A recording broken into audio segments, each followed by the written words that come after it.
Hello everyone, welcome back. I'm working on the tactical barricade drill again today. What I'm doing today is, which is different from what I did last time, is last time I assumed that the wall was continuous on both sides. This time I'm going to assume that this is the full extent of the barricade. And I have to basically shoot through those small slits I have cut into the cardboard while keeping my body behind the barricade. So the difference is significant, and I'll explain how. For example, the last time when I was trying to shoot through this barricade, through this little hole right here, what I was able to do was simply come to this side, and basically angle the gun like this off of my shoulder. Now, what's happening is last time this was fine because this wall was continuous. Now, because I'm assuming that this is cut off over here, my body's exposed on this side. So what that requires is that I can't hold the gun like this because I can't see my target. So what I'm going to do is I'm going to turn the gun upside down, and that will allow me to get both my red dot and the barrel on the target while at the same time keeping my body behind the barricade. Okay, so working with a barricade like this that has weird slits cut into it is going to force you to start thinking about shooting in different ways and in different positions. When you're doing this drill, make sure that your gun is on safe, and the safe only comes off between your shots. The reason is because in order to get into some of these weird positions, the barrel is going to be basically pointing all over the place. So you got to make sure that your safety's on as you're moving from one position to the next. Okay, so let's start this drill.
Okay, this is where the fun starts, down here.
You.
Okay, so that's our exercise. It's quite challenging, especially when you get to the bottom positions. One of the things you gotta be aware of is as you're shooting it, you know, first of all, your sling is gonna get in the way as you're moving around, so that's just one of the things you gotta work through. The other thing is in some of these positions where I had to grab, kind of get into here, what happened was the empty case kind of bounced back into the chamber and jammed the gun. So I had to unjam the gun from that weird position. So that's something you want to be aware of. If you're going to be shooting in a weird position like this, you know, you want to try and give yourself as much room as possible so that the case can get out. Hey guys, welcome back. I wanted to talk about some of the shooting positions that I just was doing in that video you saw a few minutes ago, where I was shooting through that tactical barricade. And in some of those shooting positions, you saw me holding the gun. You know, I was laying on the ground. I was trying to shoot through the slits, and you saw me basically holding the gun in front of my face like that, or like this, because that's the only way I could get my red dot and my barrel through the small slits in the tactical barricade. And one of the benefits of the 5.56 caliber, okay, is because it's such a light recoiling round. Okay, you can hit some of those unconventional positions where you basically have the gun in front of your face. Okay, and it's not going to basically bust your nose up or break your teeth. Okay.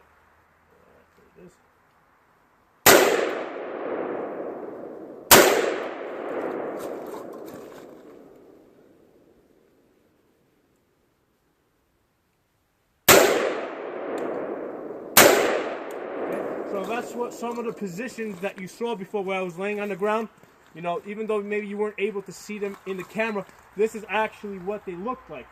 Okay, the gun was literally like the butt stock, the stock of the gun was like literally just like a couple of inches in front of my nose, because that's the only way that I could get that shot that I needed to take. All right, and again, that's one of the reasons why I love the 5.56 caliber. I can't do this with a 308. Okay, 308 is going to give me a bloody nose, or it's going to break a couple of the teeth.